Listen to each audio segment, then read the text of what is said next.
स्वयं जागना ही बुद्धत्व है। जब तक चाहत है बुद्धत्व प्राप्त हो ही नहीं सकता। कोई भी चाहत हो, किसी भी तरह की चाहत हो, चाहत का नाम ही बहुत बड़ी अड़चन है। बुद्धत्व में इस चाहत से बाहर जाना ही बुद्धत्व को प्राप्त होना है, ज्ञानी होना है। चाहत ही बंधन है, हाथों की हथकड़ी है, पांव की बेड़ी है, जन्म मरण का कारण है।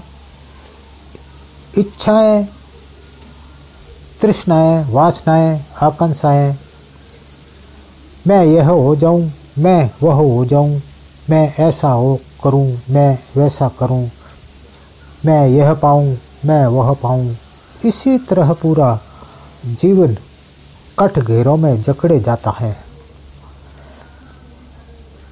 बंधनों में बांधे जाते हैं।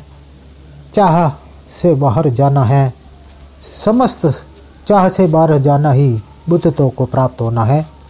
जब तक चाह है बुद्धत्व व ज्ञान को प्राप्त हो ही नहीं सकते।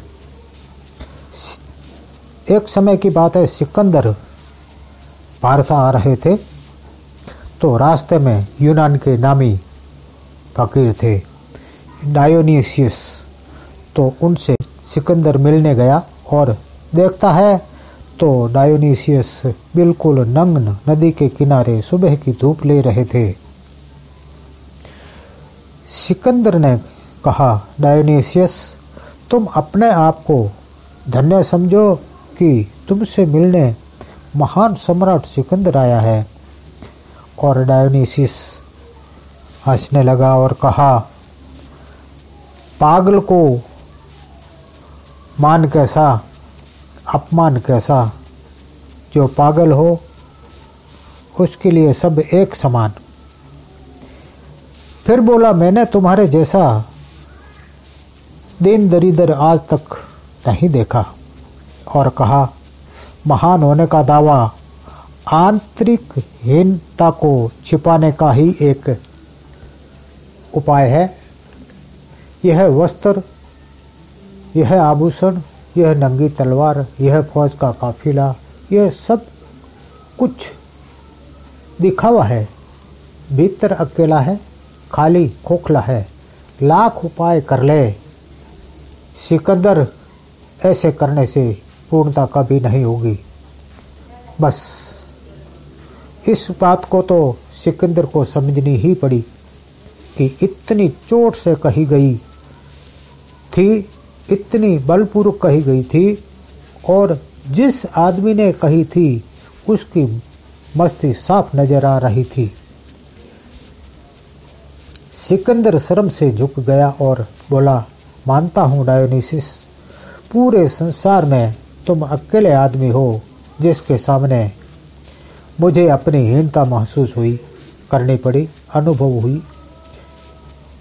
तुम्हारे पास कुछ भी नहीं है, फिर भी तुम्हारे पास ऐसा क्या है कि मैं अपने आप दीनहीन मालूम पड़ रहा हूँ। मेरे पास सब कुछ है, फिर भी ऐसा क्यों है? डायोनिसिस ने कहा, तुम्हारे पास सब कुछ है, फिर भी चाहत है और पाने की। इसी चाहत के कारण तुम दीनहीन हो, और मेरे पास कुछ भी नहीं है, फिर भी किसी तरह की चाहत नहीं है, इसलिए मैं महान सम्राट हूँ। और देख, जिंदगी बीतती जा रही है और ना गमा, संभल जा, अभी भी समय है। और सिकंदर ने कहा, आपसे मिलकर बहुत खुशी हुई। अब की बार जब जन्म होगा तो मैं ईश्वर से कहूँगा कि मुझे इस बार सिकंदर नहीं डायोनिसिस बनाना। और डायोनिसिस खिलखिलाकर हंस से कहा, पागल हो तुम? अभी डायोनिसिस क्यों नहीं? अगले जन्म में क्या भरोसा, क्या होगा, क्या हो जाए? अभी क्यों नहीं? अगर बात जचती है तो आओ लेट जाओ इस नदी के किनारे। यह किनारा बहुत बड़ा है, हमारे लिए कोई झगड़ा फसाद नहीं है। आओ आराम करो, खूब दौड़े, खूब आपाधापी की, अब विश्राम करो। डायोनिसिस होने में कोई अड़चन नहीं है। कपड़े उतार फेंक दो, कह दो फौज को बाय बाय नमस्ते और सो जाओ। यहाँ बहुत सी खाली जगह पड़ी है। सिकंदर ने कहा, आज तो यह मुश्किल है। डायोनिसिस कहते हैं, आज मुश्किल है तो फिर हमेशा मुश्किल ही रहेगा। यह एक कहानी का उदाहरण है। इस जीवन की लंबी यात्रा कभी पूरी नहीं होगी और होती भी नहीं। एक इच्छा पूरी हुई कि 10 नई खड़ी हो जाई। एक इच्छा पूरी हुई कि 10 नई खड़ी हो गई। यह चाहत कभी खत्म नहीं होती और मौत पहले ही आ जाती है। और इस यात्रा में चाहत रखने वाले यात्री का सब कुछ लूट जाता है और आनंद की यात्रा, संतोष की यात्रा वाला यात्री बहुत कुछ प्राप्त कर के बहुत बड़ी संपदा पाकर लौटता है। और चाहत रखने वाला यात्री खाली हाथ, खोखला, भिखारी, फकीर होकर लौटता है।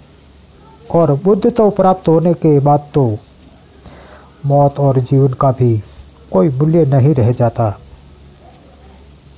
भौतिक भोगों की तो चाहत ही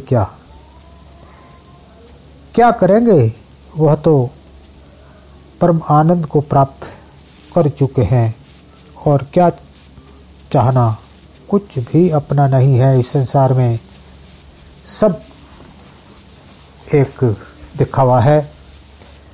आपने आनंदपूर्वक सुना, समझा, इसलिए मैं आपसे अनुग्रहित हूँ। आप सभी के हृदय में विराजमान परमात्मा को मैं नमन करता हूँ।